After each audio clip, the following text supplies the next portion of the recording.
So in today's tutorial, what we're going to be doing is we are going to learn how to create remote events and remote functions inside scripts, because the reason why, it's a lot more easier to create them in scripts than to just create them as objects, and it's a lot more simple and easy to do. So first thing what I'm going to do is I'm going to show you how to create the scripts first, and then we're going to go from there.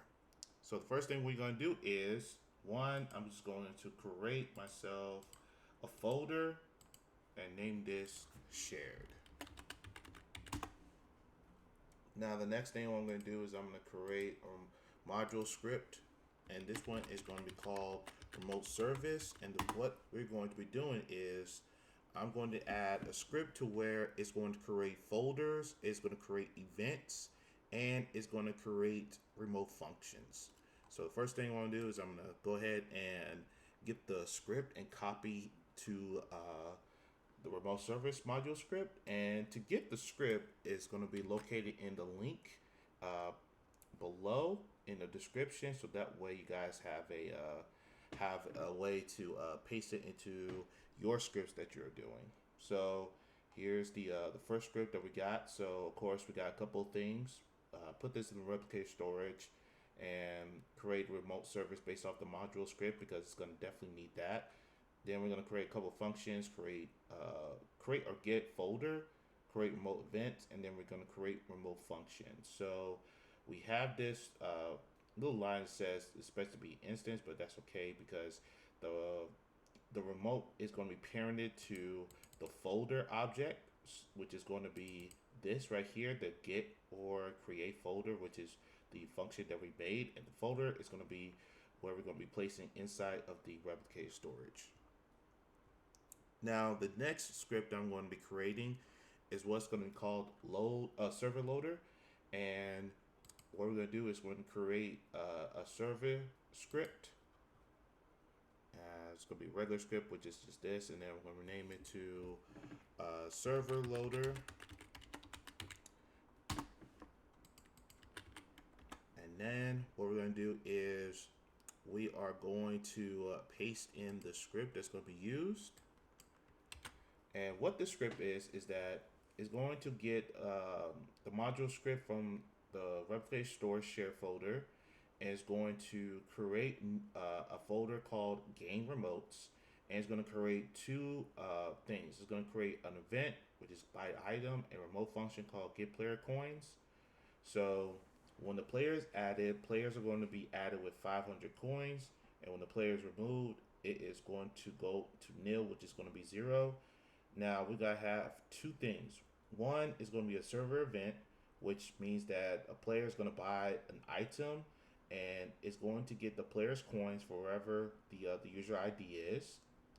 And then if the coins are greater than or equal to the price, then it's going to subtract whatever the player's coins is from that price, and it's going to say into the output player purchase has been successful or not. And same thing right here, get player coin function, which means it's going to return player's coins from the player's ID, or it's going to equal to 0. Now the last thing before we test it is that we're going to create a client script, and what that's going to do is we're going to go to starter player and then go to starter player scripts.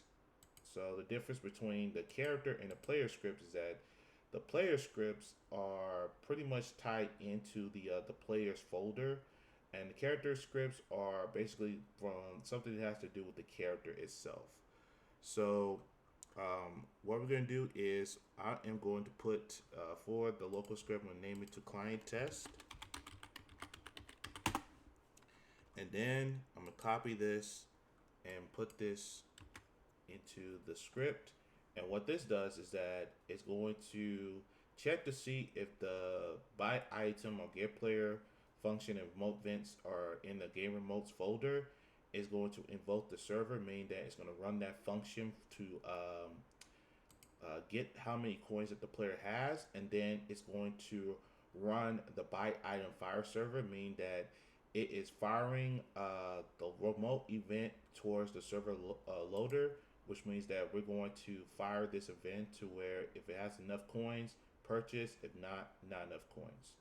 going to show in the output. So let's go ahead and run the test. All right, now what it's going to do is it says that player has 500 coins, player wants to buy speed trail, and purchase successful for the speed trail. So we know that the player's coins have, like, it does cost 500 to purchase. So the coins and the price, meaning that whatever the price is, let's see what the price is. Yeah, 150. So it didn't show the updated price. So what we're gonna do, I'm gonna show you how you can do that.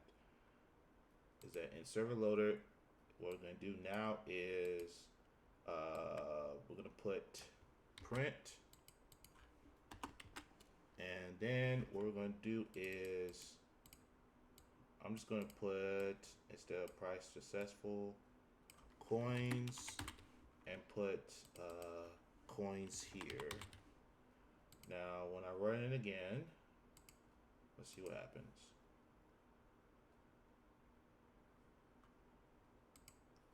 Alright, so it runs 500, so it has that, and then it returns 500. So I think I know what happened. Okay, so it did do that. So now I think I know what happened. So what we're going to do is I am going to move the print event. Let's see. Oh, wait a minute. Let's try this.